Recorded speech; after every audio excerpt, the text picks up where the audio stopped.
Oh, cheers, kuya! Para sa magkapatid na pariwara! Pariwara! Alam mo, kuya, sobrang saya pala sa gantong buhay. Walang may pakialam sa atin. Kaya nga eh. Ano? Wala na kang ginawa kundi uminom na uminom? Anong gagawin niyo sa buhay niyo? Ha? Tama na nga yan! Tumigil na kayo sa kakain! Akin na yan! Anong ginagawa mo dito, ha? Di ba umalis ka dito sa bahay? Alam niyo naman na may responsibilidad na ako! Ano? Ilalaan ko na lang yung buong buhay ko sa inyo? Sana intindihin niyo rin naman ako! Eh di ba? Nangako ka sa magulang natin na di mo kami papabayaan, na di mo kami iiwan. Pero ano? Umalis ka para sa asawa mo? Di mo na kami naisip dito, ate. Pero hindi ibig sabihin nun, magpapariwara kayo, puro alak, puro alak! Ano? Hindi kayo marunong magbanat ng buto? Tumigil ka! Alam mo, ate, wala kang pakialam sa amin. Di ba nga? Hindi ka na nangyayang sa amin? Hinayaan mo nga kaming dalawa ng kuya dito eh. Kasi mas pinili mo yung asawa mo. Pinagpalit mo kami sa asawa mo. Hindi totoo yan! Alam mo sa totoo, nandito pa rin ako para sa inyo! Pwede ba, ate? Huwag ka na mag-explain. Masaya na kami sa buhay namin. Di ka na namin kailangan. Nandito? Ha? Minsan ka na nga lang pumupunta dito sa bahay eh. Tsaka, ang pinagtataka ko lang, bakit ka pa bumalik dito? Alam mo ikaw, wala kang kwentang kapatid. Kaya pwede ba? Tantanan mo na kami. Umalis ka na lang dito sa bahay dahil wala ka ng silbi sa amin.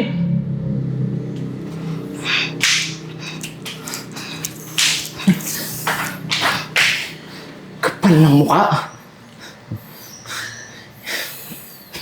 Kuya. Ayan, ano kapatid natin?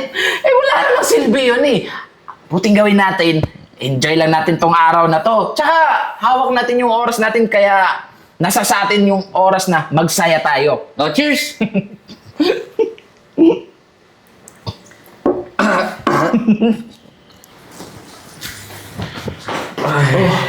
Kuya, nakapagsain ka na ba?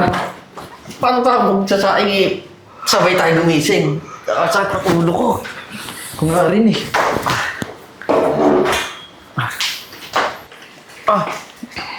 Oh, Wow!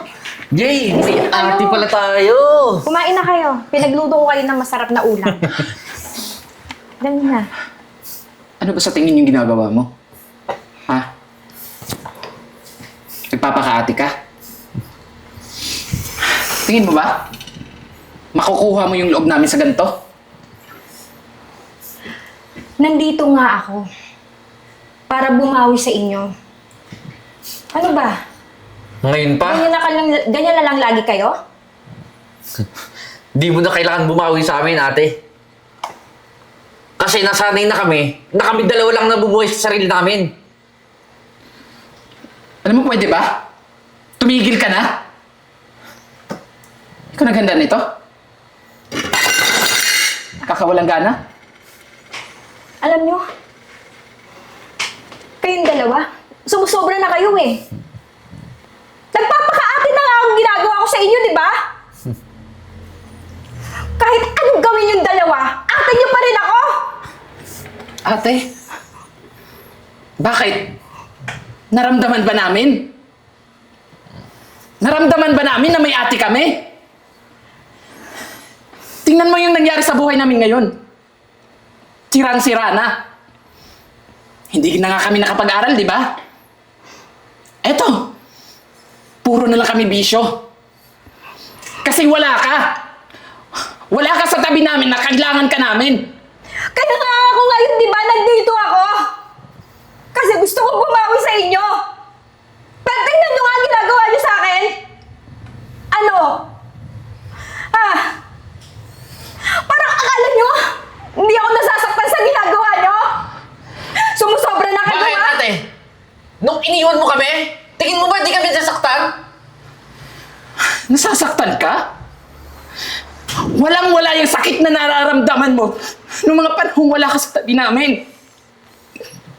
Alam mo, hindi ko maintindihan eh. Ang hindi ko maintindihan kung bakit ka pa bumalik dito. Alam mo, bumalik ka na lang dun sa asawa mo kasi wala ka namang silbi! Walang niya ka! Kahit anong gawin mo, balik-balik na rin naman yung mundo. Ate niyo pa rin ako! Ate! Sabihin mo, ate na walang kwenta. Kaya ikaw, umalis ka na dito sa bahay dahil kahit kailan, hindi na kita tatanggapin. Matagal na kitang tinakwil, matagal na kitang kinalimutan. Kasi wala kang kasing sama. Responsable ka, wala kang kwenta, wala kang silbi. Tara na!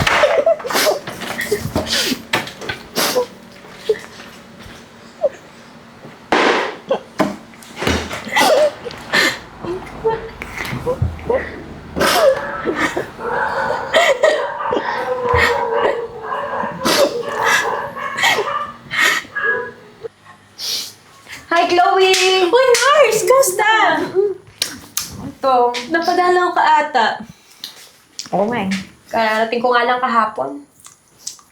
Ito, medyo malungkot. Bakit? Ano nangyari sa'yo? Hindi kami nagkakaintindihan ng mga kapatid ko eh.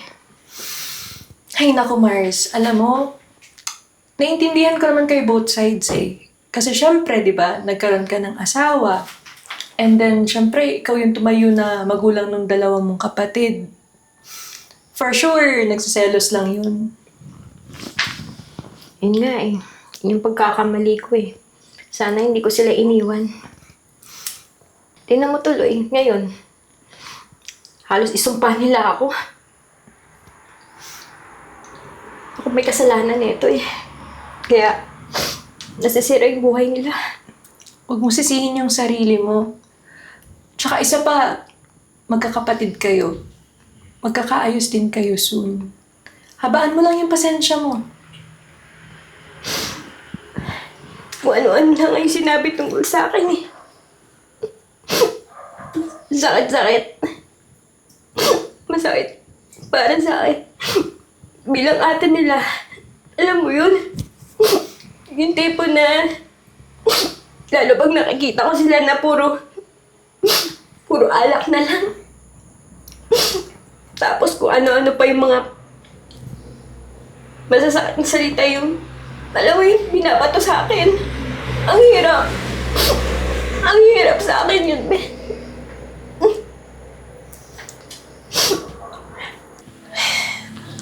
Nako, huwag kang mag-alala. Magiging okay din kayo soon. Kaya, kung ako sa'yo, libangin mo muna yung sarili mo. Tamang-tama, nagluto ako ng pananghalian natin. Tara? Thank you, Martha. Gusto na. So, ano ba yan? Masarap ba yan? Ay, nako. Wala nang ginawa tong mga bata to kundi uminom ng uminom. Kasi nagsasawa sa kakainom mo. Ate! Ate! Bakit? Ate, si Jay! Inaapoy mo na lagdat eh! Ha? Eh, paano kagabi, ate? Pinipigilan ko na pero inom pa rin po ng inom eh. Ano ba naman kasi kayo? Wala na kayong ginawa kundi uminom ng uminom. Ate, mamaya mo na ako share muna. Puntahan muna natin. Kumuha ka doon ng tubig. Bilisan mo! Sige po. Bilis! Oh.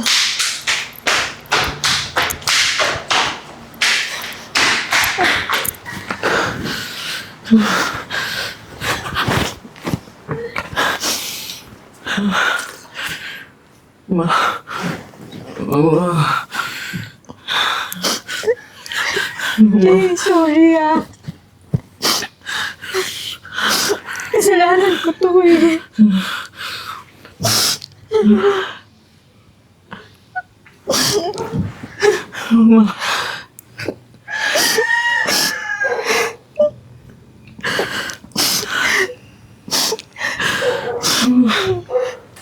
Hindi ko na sana kayo pinabayaan.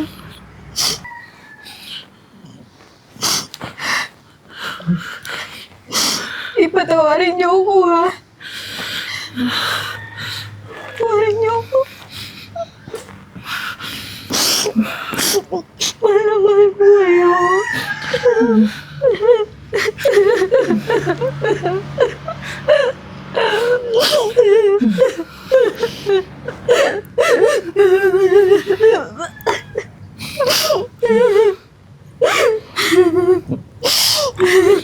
Sorry sa lahat. Kasalanan ko doon. Bakit napalamar ba kayo? Sorry. Mahal na mahal kayo ni ate.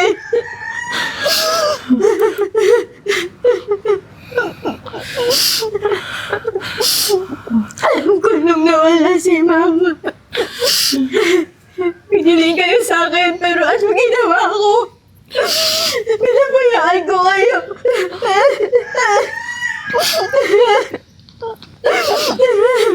Sorry. Pinabayaan ko kayo.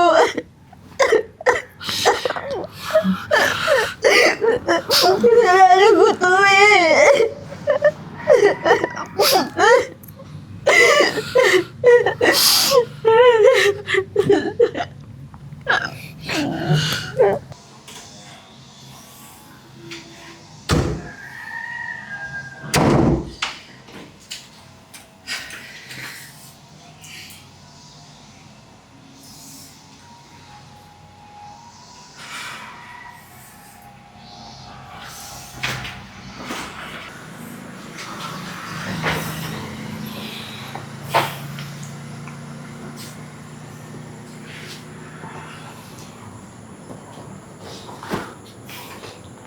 Anong ginagawa mo dito?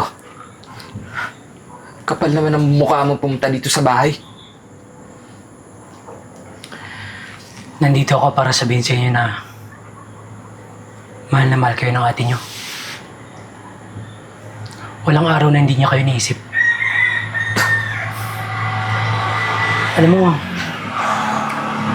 kahit nasa malayo man yung ate mo, lagi niya pa rin kayo naaalala.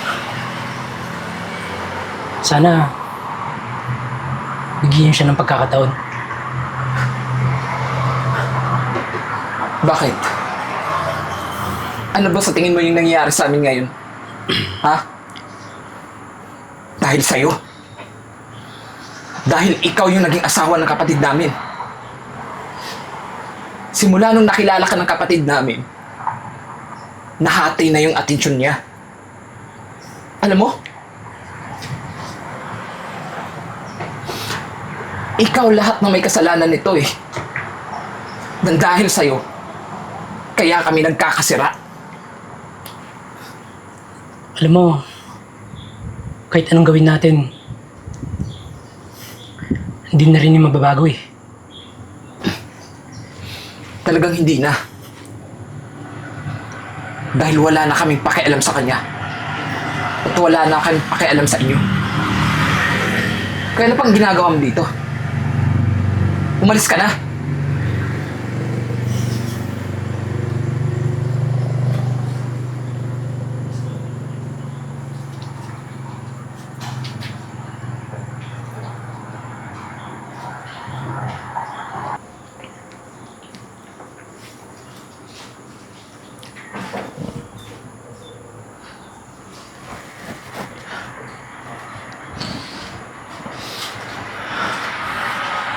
Oh, ano, Jay?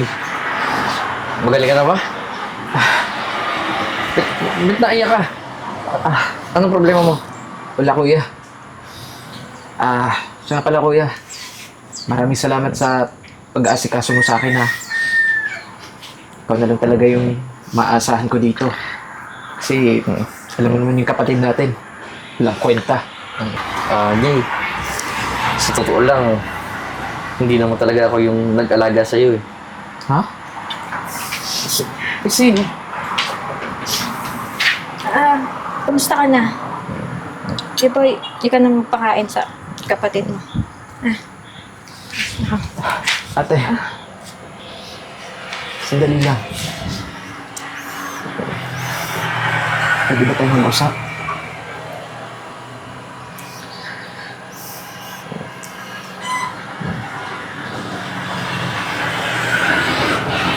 Ate, sorry.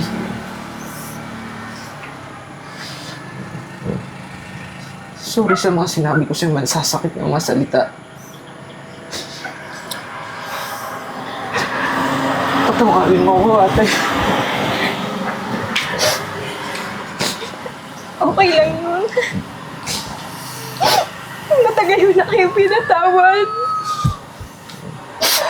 Alam niyo, mahal ko na mga yung kapatid ko, be. Alam mo, kasalanan ko to. Pero alam niyo ba, kahit na nasa malayo ako, hindi kayo wala sa isip ko. Iniisip ko, okay kayo. Sorry, ha?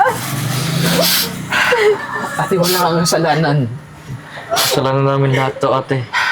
Kasi ang totoo dyan, kami yung may kasalanan sa'yo eh. Sorry kung nagalit kami sa'yo. Sorry kung sumama yung loob namin sa'yo. Kasi akala namin, iniisip namin na binabaliwala mo lang kami kasi may iba ka ng pamilya. Pero nagkamali kami, ate. Hindi totoo yan. Alam niyo ba? Alam niyo sa totoo lang? Kaya niyo, di mahirap sa akin yun. Ang hirap sa akin. Palayo sa inyo dalawa. Kapatid ko kayo. Pero sorry, ha? Pero sa ngayon, napagdesisyonan namin mag-asawa na kukunin ko kayong dalawa para ay sama-sama tayo. Ayoko na mawala kayo sa akin. Mahal na mahal ko kayong kapatid ko. Sorry talaga, ha? Ate, sorry. Sorry po, ate. Pa ako. Kasi mula ngayon, uunawain at iintindin ka na namin. Kasi